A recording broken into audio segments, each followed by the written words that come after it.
حضرت عمر رضی اللہ تعالیٰ عنہ منبر پر کھڑے ہیں اور فرما رہے ہیں کہ آج کے بعد کسی نے 500 سے زیادہ مہر نہیں رکھنا. یہ وہ مہر ہے جو رسول اللہ کی ازواج مطہرات کا مہر تھا. یہ فاروق کی آرڈر ہے، خبردار مجھے کہیں سے اطلاع نہ ملے کہ اس سے زیادہ مہر کسی نے رکھا ہے. آپ رسول اللہ صلی اللہ علیہ وسلم سے زیادہ عزت والے.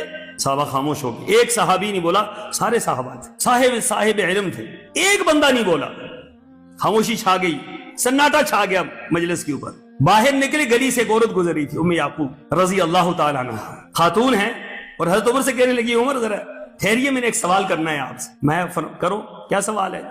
کہ سوال یہ ہے کہ اللہ تعالیٰ نے قرآن پاک کے اندر فرمایا آتیتم احداہن قنطارا، کہ اگر آپ اپنی بیویوں کو پہاڑ کے برابر سونا دے دیں تو آپ ان سے واپس نہ لیں.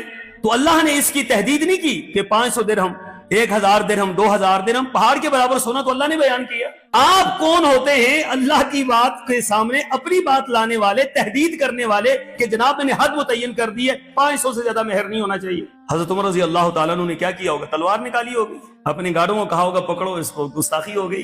ایک بندہ بات کرتا ہے، ہزاروں لوگ مقابلے میں کھڑے ہو جاتے ہیں، دفاع میں غلط دفاع میں کھڑے ہو جاتے ہیں. علمی معاملات میں اختلاف ہو سکتا ہے، اور علمی اختلاف ہوتا ہے، اور یہ علمی اختلاف یہ زندہ ہونے کی علامت ہوتی ہے، یہ تحقیق کی علامت ہوتی ہے، یہ اس بات کی علامت ہوتی ہے کہ اللہ نے وَفَوْقَ كُلِّ ذِي عِلْمٍ عَلِيمٍ، اللہ نے ہر علم والے کے اوپر ایک اور علم والا رکھا ہے، ہر فہم والے کے اوپر ایک اور فہم والا رکھا ہے. تو کیا خیال ہے، حضرت عمر سے بڑا فہم تھا اس خاتون کا؟ اس مسئلے میں اس کا فہم زیادہ تھا. اس مسئلے میں حضرت عمر رضی اللہ تعالیٰ عنہ خود فرما رہے ہیں، جب اس کی بات سنی تو فوری طور پر کہنے لگے اللہ اکبر.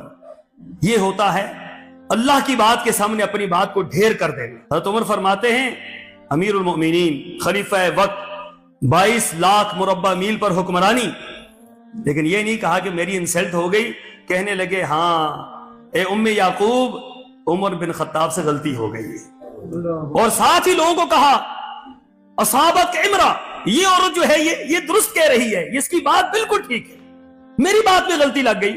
اچھا ایک عورت اور ایک مرد کے درمیان بات ختم ہو گئی اور ساتھ لوگ کھڑے تھے تو اتنے لوگوں نے بات سنی نہیں. فرماتے ہیں کہ نہیں، اب ممبر لوگوں کو واپس بلایا جائے. لوگوں کو واپس بلایا گیا، ممبر پر کھڑے ہوئے اور کہنے لگے لوگوں میں نے یہ مسئلہ بیان کیا تھا، ایک خاتون نے میری اصلاح کی ہے، عمر غلطی پر تھا، اس عورت کی بات ٹھیک تھی، یہ اپنی بات سے رجوع کرتا ہوں. اب بتلائیے یہاں حضرت عمر کے لیے پارٹی بن گئی تھی کیونکہ حضرت عمر کی گستاخی ہو گئی.